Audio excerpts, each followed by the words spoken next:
Hello student, पिछली बार हम लोगों ने त्रिकोणमितीय फल एंड ट्रिग्नोमेट्रिकल फंक्शंस शुरू किया था, है ना। और इसमें हम लोगों ने ट्रिग्नोमेट्री क्या होती है ये देखा था, कोण कैसे बनता है, पॉजिटिव और नेगेटिव एंगल्स क्या होते हैं। हम लोग देखा था कि जब जो अंतिम भुजा है वो एंटी क्लॉकवाइज डायरेक्शन में घूमकर कोण बनाती है तो उसे हम पॉजिटिव एंगल कहते हैं, और जब यहाँ से नीचे की ओर यानी क्लॉकवाइज डायरेक्शन में जब घूमती है तो उस तरह बने कोण को हम नेगेटिव एंगल कहते हैं। फिर उस दिन हमने डिग्री सिस्टम और रेडियन सिस्टम पढ़ा था। एक radian is equal to 180 upon pi degree, है ना, और एक degree is equal to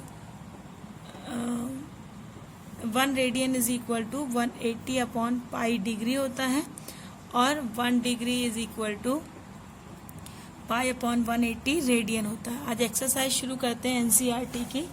exercise 3.1 ऐसे इसमें दिया है, find the radian corresponding to following degree measures. Degree measures दिए हैं और रेडियन हमें निकालना है। तो पहला पार्ट अगर हमने तो डिग्री डी से दिया है 25 डिग्री दिया हुआ है, ठीक है, और इसका हमें रेडियन निकालना है। तो डिग्री मेजर से रेडियन में चेंज करने का तरीका क्या होता है कि since 1 degree is equal to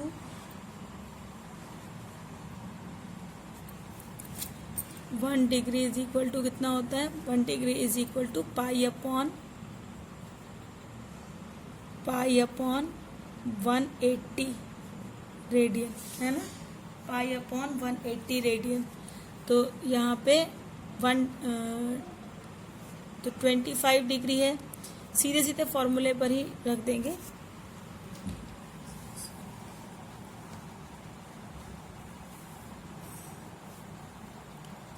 तो C इज इक्वल टू हो जाएगा, थीटा डिग्री होगा तो 25 से D है तो D से मल्टीप्लाई हो जाएगा।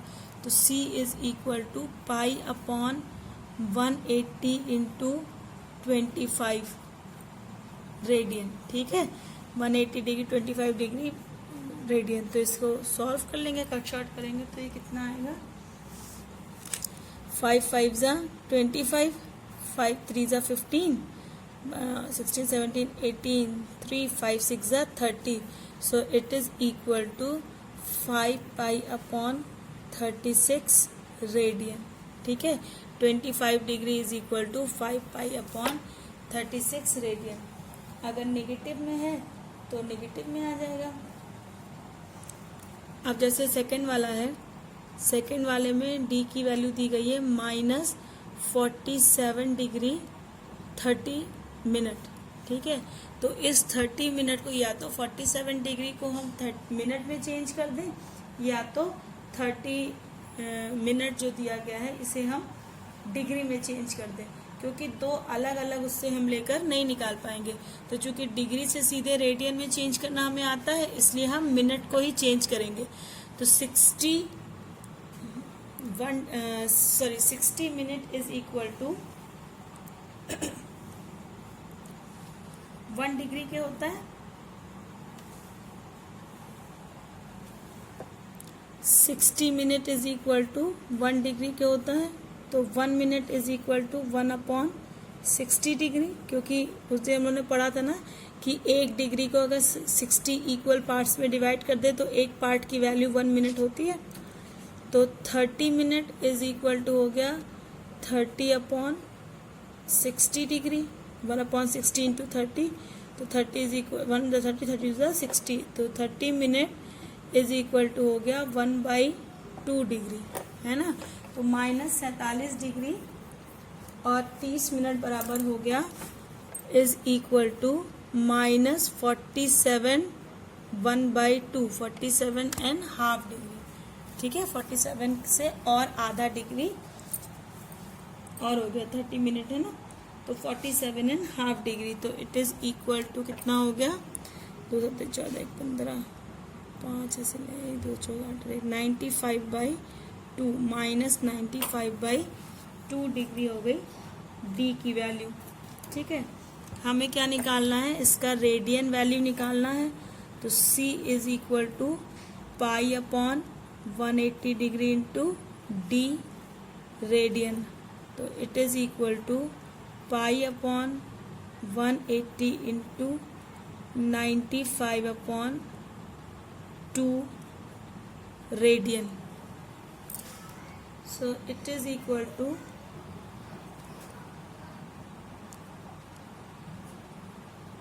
पाई, इसको कट शॉर्ट करते हैं तो ये हो जाएगा, अच्छा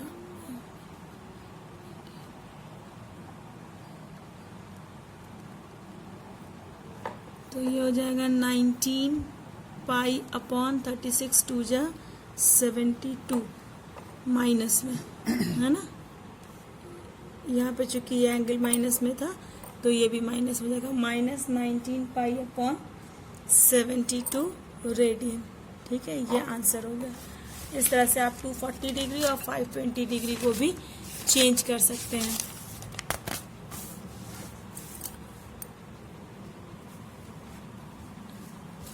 मेरे पास हिंदी की किताब नहीं है, लेकिन मैं इसको हिंदी में ट्रांसलेट करती चलूँगी। Find the degree measure corresponding to the following radian measure, use pi equal to 22/7। अब ये डिग्री मेजर को करस्पॉन्डिंग रेडियन मेजर में चेंज करना है। इसके पहले वाले में क्या था, हम लोगों ने पाई की वैल्यू नहीं रखी थी। जब तक पाई की वैल्यू दी नहीं रहेगी तब तक हम लोग पाई की वैल्यू नहीं रखेंगे। हाँ, ये है 20। अब यहाँ पे पाई की वैल्यू दी गई है 22/7। तो ये रेडियन मेजर में है, इसे डिग्री मेजर में हमें चेंज करना है, यानी सी दिया हुआ है और डी की वैल्यू हमें निकालनी है। तो सी कितना दिया है, क्वेश्चन नंबर 2 का पहला, सी इज इक्वल टू गिवन 11/16 और पाई इज इक्वल टू 22/7 और हमें वैल्यू निकालनी है डी की। तो d इज इक्वल टू कितना होता है, d is equal to pi upon 180 into c is equal to pi upon 180 into D radian होता है ना। तो यहाँ से जब निकालेंगे तो d की वैल्यू कितनी हो जाएगी, it implies degree measure is equal to 180 upon pi into c, है ना, 180 अपॉन पाई इंटू सी।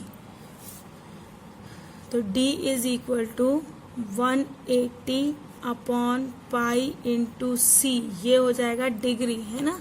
तो it is equal to 180 degree upon pi की वैल्यू 22/7 इंटू सी की वैल्यू 11/16। ये 7 ऊपर चला जाएगा तो ये हो जाएगा 180 इंटू 7 अपॉन 22 इंटू 11/16। तो 11 1 ज़ा 11, 11 2 ज़ा 22, 2 1 ज़ा 2, 2 9 ज़ा 18, 90। हाँ, तो और छोटा होगा ये और छोटा हो जाएगा। 2 से डिवाइड करेंगे तो 2 8 ज़ा 16 और 2 45 ज़ा 90। So it is equal to 45 into 7 upon 8 degree. It is equal to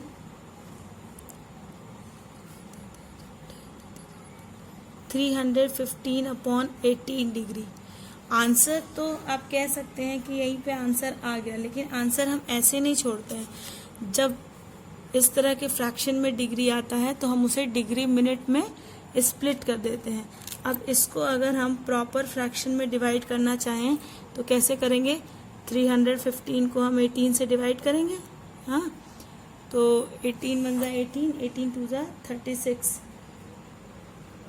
sorry it is 8 not 18, it is 8। तो 8 1 ज़ा 8, 8 2 ज़ा 16, 8 3 ज़ा 24, 8 4 32 ज़्यादा हो जाएगा तो 8 3 ज़ा 24, 11 में से 4 गया 7 और ये कट हो गया तो ये हो गया 8 9 ज़ा 72 3, है ना, यानी ये हो गया 39 होल नंबर 3/8 डिग्री। अब 39 को हम डिग्री में रहने देते हैं, ठीक है। और ये जो फ्रैक्शन है 3/8 डिग्री को हम मिनट में चेंज करेंगे, ठीक है। तो since 1 degree is equal to 60 minutes. Therefore 3/8 degree is equal to 60 into 3/8 minutes. तो it is equal to 2 4s are 8, 2 3s are 6, 0, 2 2s are 4 और ये हो गया 15. तो it is equal to 15 3s are 45/2 minute. और 45/2 मतलब हो गया 2 2s are 4, 2 2s are 4, 1 5, 22 1/2 minute. तो it is equal to 39 degree 22 1/8 minute. ठीक है, 39 degree 22 whole number 22 1/2 minute 1/2 minute. It is equal to 39 degree अब 22.5 मिनट है ना, तो इसे हम लिख सकते हैं 22 मिनट और 1/2 मिनट मतलब हो गया कितने सेकेंड्स के 1 मतलब 60 seconds. 60 seconds is equal to 1 minute होता है. तो 1 second is equal to 1/60 second के हो गया है ना. या सॉरी इसको उल्टा लिखें, इस तरफ से मिनट को चेंज करना है ना. 1 minute is equal to 60 second. तो 1/2 minute is equal to 1/2 into 60 seconds. तो ये 30 यानी 1/2 minute is equal to 30 second.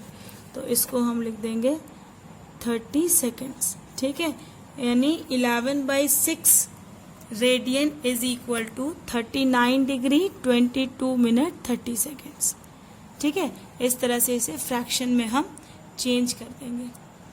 तो आई होप कि आप इसके बाद के क्वेश्चंस कर लेंगे. वर्ड प्रॉब्लम्स देखते हैं.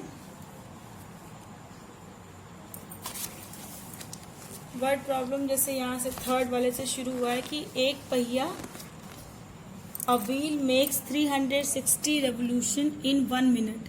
एक पहिया जो है 1 मिनट में 360 चक्कर लगाता है. Through how many radians does it turn in 1 second. तो 1 सेकेंड में वो कितने डिग्री का एंगल बनाएगा. कितने एक सेकेंड में. जैसे जब कोई पॉइंट ना, ये जैसे तुम्हारा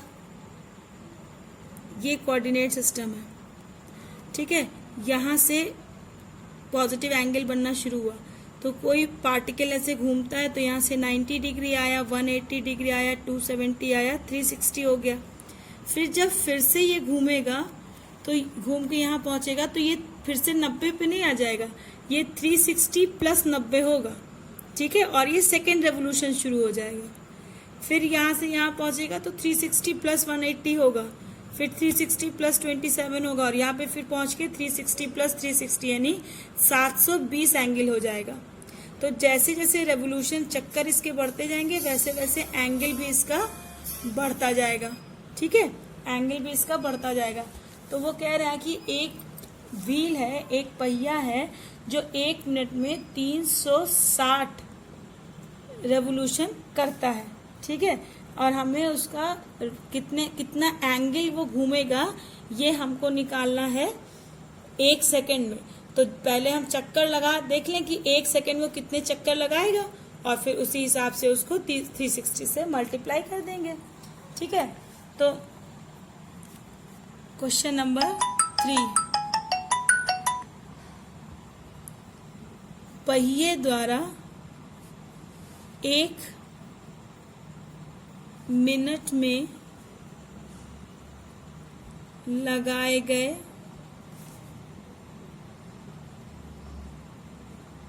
चक्करों की संख्या बराबर दिया गया है 360 डिग्री में. तो 1 मिनट में लगाया है 360 चक्कर, तो 1 मिनट मतलब में कितने सेकेंड्स होते हैं 60 सेकेंड. इसका मतलब क्या हुआ कि ये 60 सेकेंड्स में लगाए गए चक्करों की संख्या है. देयरफॉर पहिए द्वारा 60 सेकेंड्स में चक्करों की संख्या बराबर दिया गया है 360। तो देयरफॉर पहिए द्वारा 1 सेकेंड में, ये हमने 1 मिनट को 60 सेकेंड क्यों बनाया, क्योंकि हमें 1 सेकेंड में कितना एंगल घूमता है ये निकालना था। तो 1 सेकेंड में चक्करों की संख्या बराबर कितना हो गया, 360/60। ठीक है, तो ये 0 0 कट गया, 6 1 6, 6 6 36। तो 1 सेकेंड में उससे कितने चक्कर आ गए, 1 सेकेंड में आ गए 6 चक्कर, यानी 1 सेकेंड में वो 6 चक्कर लगाता है। अब अभी हमने देखा था कि 1 चक्कर लगाने में 360 डिग्री घूमता है, तो 6 चक्कर लगाने में, चूंकि 1 चक्कर घूमने में बना कोण ये बराबर होता है 360 डिग्री का। तो देयरफॉर 6 चक्कर घूमने में बना कोण बराबर हो जाएगा 6 × 360। सॉरी, बार बार डिग्री, हाँ नहीं, यहाँ तो सही है सर, इट इज डिग्री। 6 × 360, इतना हो गया इसका 1 सेकेंड 6 चक्करों में बनाया गया कोण। अब इसको हमें रेडियन में चेंज करना है, तो रेडियन में चेंज करेंगे कैसे, रेडियन में, डिग्री को रेडियन में चेंज करने के लिए अभी हम लोगों ने फॉर्मूला देखा था, पाई इंटू 1/80 करते हैं। So it is equal to, क्योंकि यहाँ पूछा है कि कितने डिग्री रेडियन है ना, कितने डिग्री रेडियन है, तो इट इज इक्वल टू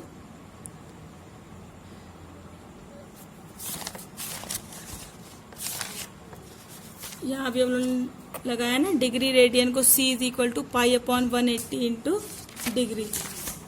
तो ये हो जाएगा 6 × 360 डिग्री इंटू पाई/180 रेडियन। ठीक है, तो 180 1 × 180, 180 2 × 360। So it is equal to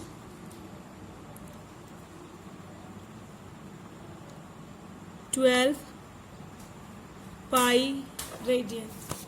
Let me check the answer.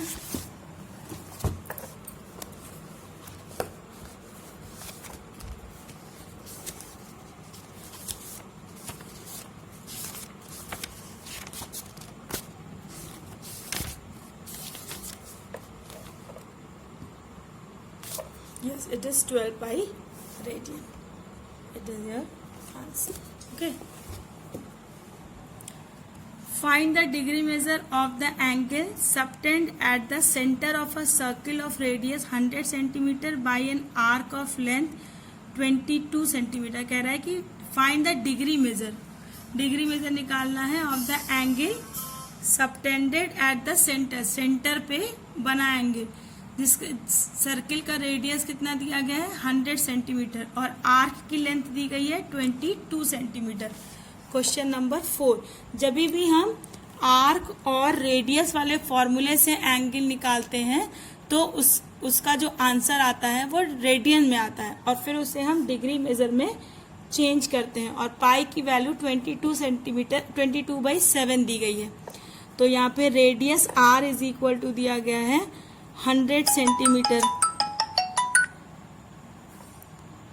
Centimetre और आर्क एल की वैल्यू दी गई है 22 सेंटीमीटर। तो फॉर्मूला क्या होता है, कोण बराबर चाप बटा त्रिज्या, ये फॉर्मूला होता है ना, कोण बराबर चाप बटा त्रिज्या। तो वही फॉर्मूला लगाएंगे, थीटा इज इक्वल टू 22/100, ये चाप दिया गया है एल और त्रिज्या दी गई है 100, तो ये हो गया 22/100 100। ये जो एंगल निकला है ना, ये रेडियन में होता है। जब हम एंगल को लंबाई के सापेक्ष लिखते हैं तो हम तब जो हमें एंगल मिलता है उसकी माप हमेशा रेडियन में होती है। रेडियन जब प्रैक्टिकली समझते हैं तो उसको ऐसे ही समझते हैं, किसी कोण को अगर हम खोल के लंबा कर दें तो जो उसकी रैखिक दूरी होती है ना, उसी को हम रेडियन से तुलना करते हैं। ठीक है, तो ये जो एंगल मिलेगा ये रेडियन में मिलेगा।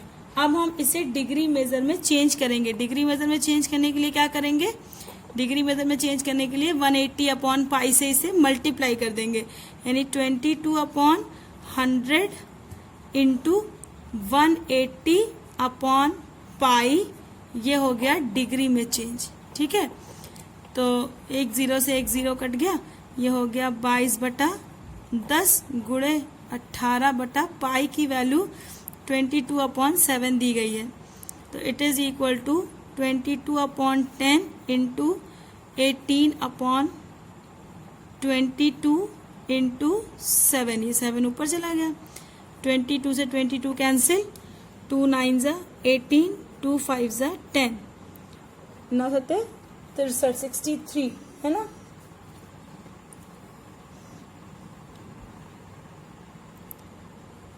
(63/5 डिग्री।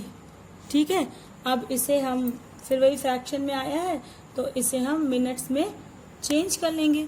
मिनट्स में चेंज करेंगे तो कितना आएगा, ये 63 को 5 से डिवाइड करो तो 5 1 ज़ा 5, 1 6, 3 5 2 ज़ा 10, तो 3 बचा, यानी ये हो गया 12 3/5 डिग्री। ठीक है, अब 1 degree 1 degree is equal to होता है 60 मिनट के, 1 degree is equal to 60 minute के होता है, तो 3/5 डिग्री इज इक्वल टू हो जाएगा 3/5 इंटू 60 मिनट। तो इसको काटो तो 12 3 ज़ा 36 मिनट, तो it is equal to 12 degree 36 minute. ये हो गया इसका आंसर। आई होप कि ऐसे अब आप बाकी के 3 क्वेश्चंस भी ट्राई कर पाएंगे।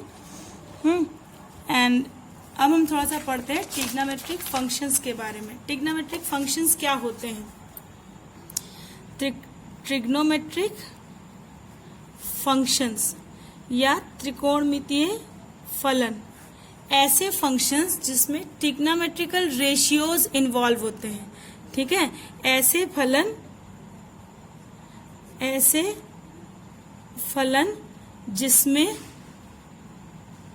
जिसमें त्रिकोणमितीय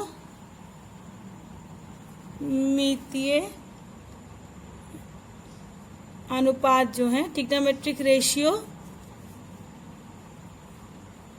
होते हैं, उन्हें ट्रिग्नोमेट्रिक फंक्शंस कहते हैं। ठीक है, ऐसे फलन जिसमें त्रिकोणमितीय अनुपात होते हैं उन्हें हम त्रिकोणमितीय फलन या ट्रिग्नोमेट्रिक फंक्शंस कहते हैं। ठीक है, तो ऐसे फंक्शंस को हम ट्रिग्नोमेट्रिक फंक्शंस कहते हैं। ये ट्रिग्नोमेट्रिक फंक्शंस कौन कौन से होते हैं, ये आपने क्लास 10th में पढ़ा है। ऐसे sine x, cos x, tan x, sec x, cosec x, cot x, है ना। एक्स क्या है? अगर हम एक समकोण त्रिभुज बनाएं और उसका एक न्यून कोण एक्स हो, ठीक है, इस ट्रायंगल को हम नाम दें ए बी सी, बी पे ये समकोण हो और इसका एक न्यून कोण एक्स हो, तो जो साइन एक्स है वो क्या होता है? साइन एक्स जो है वो परपेंडिकुलर, अगर यहाँ पे हमने एक्स लिया है, न्यून कोण लिया है, तो जिस लाइन पे न्यून कोण और ये समकोण दोनों होता है उस लाइन को हम आधार या बेस कहते हैं। ये हमेशा ही 90 डिग्री के सामने जो सबसे लंबी भुजा है उसको हमेशा हम कर्ण या हाइपोटेन्यूस कहते हैं, और ये जो बाकी बची हुई भुजा है इसे परपेंडिकुलर या लंब कहते हैं। तो लंब और कर्ण का जो रेशियो होता है परपेंडिकुलर और हाइपोटेन्यूज का, यानी BC/AC, इसे हम साइन रेशियो कहते हैं। साइन एक्स मतलब साइन इंटू एक्स नहीं है, साइन रेशियो ऑफ एक्स, मतलब कि अगर एंगल्स एक्स है तो उसका साइन रेशियो कितना होता है। ठीक है, ऐसा नहीं है कि अगर लिखा हो sine x upon cos x तो आप एक्स और एक्स काट देंगे, ये गलत है ना। ये तब हो पाता जब sine into x cos into x होता, लेकिन ये साइन इंटू एक्स नहीं है, ये साइन ऑफ एक्स है। ठीक है, तो इसे ये इस तरह से कॉस एक्स का रेशियो क्या होता है, कॉस एक्स का रेशियो होता है बेस अपॉन हाइपोटेनियस, यानी BA अपॉन या AB अपॉन AC। हाँ, tan x perpendicular upon base BC upon AB। ठीक है, cot x जो होता है वो इसका रेसिप्रोकल होता है, मतलब base upon perpendicular AB upon BC, है ना। sec x is equal to hypotenuse, sec x क्या होता है, sec x cos x का रेसिप्रोकल होता है, यानी ये हो जाएगा AC अपॉन रेसिप्रोकल मतलब उल्टा AC अपॉन BA, और कोसेक एक्स साइन एक्स का रेसिप्रोकल होता है, यानी ये हो जाएगा AC अपॉन BC। ठीक है, इस तरह से। तो ये ट्रिग्नोमेट्रिक जो रेशियोज हैं इनसे मिलकर जब कोई फंक्शन बनता है तो उसे हम ट्रिग्नोमेट्रिक फंक्शन या त्रिकोणमितीय फलन कहते हैं। आई होप कि आप सबके पास 10th की किताबें हैं, 10th की बुक्स हैं, और 10th की books sec x cos x का रेसिप्रोकल होता है तो AC अपॉन BA। ठीक है, हाइपोटेनियस अपॉन बेस। तो आप अपनी 10th वाली बुक से इन रेशियोज को रिवाइज कीजिए, और उसके बाद हम नेक्स्ट वीडियो में हम पढ़ेंगे कि आइडेंटिटीज और रिलेशंस में क्या अंतर होता है और कैसे ट्रिग्नोमेट्रिकल रेशियोज सर्कुलर पाथ पर मूव करते हुए डिफरेंट एंगल्स बनाते हैं। Till then, goodbye, be safe, stay at your home.